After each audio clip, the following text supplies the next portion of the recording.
মাথাভাঙ্গা শহর তৃণমূল যুব কংগ্রেসের পক্ষ থেকে তৃণমূল কংগ্রেসের প্রতিষ্ঠা দিবস উপলক্ষে বস্ত্র বিতরণ করা হলো।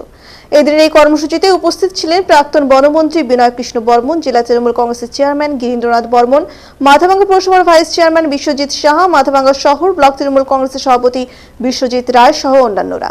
তৃণমূল যুব কংগ্রেসের মাথাভাঙ্গা শহর ব্লক সভাপতি নয়নজ্যোতি সাহা বলেন, আজকের দিনেই তৃণমূল কংগ্রেস দলটি প্রতিষ্ঠা করেছিলেন মুখ্যমন্ত্রী মমতা বন্দ্যোপাধ্যায়। প্রতি বছর দিনটি তারা পালন করেন। এবছর বড় পরিসরে পালন করছেন। প্রায় 1000 মানুষের হাতে এদিন শীত বস্ত্র তুলে দেওয়া হয় এই প্রোগ্রামের মধ্য দিয়ে।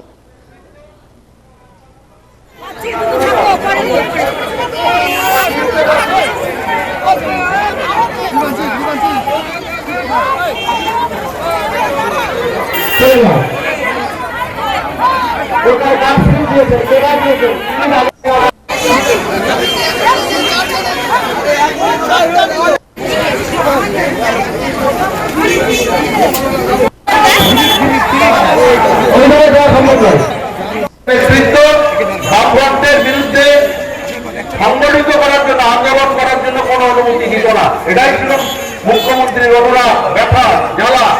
তাই উনি নেতৃত্ব ভাবভ্রান্তের বিরুদ্ধে। জানেন, আজকে 1 জানুয়ারি তৃণমূল কংগ্রেসের 28তম প্রতিষ্ঠা দিবস।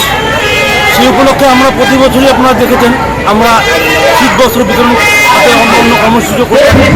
এবছর শীত বস্ত্র অনুষ্ঠানটি আরও এবার বড় আকারে করা হচ্ছে।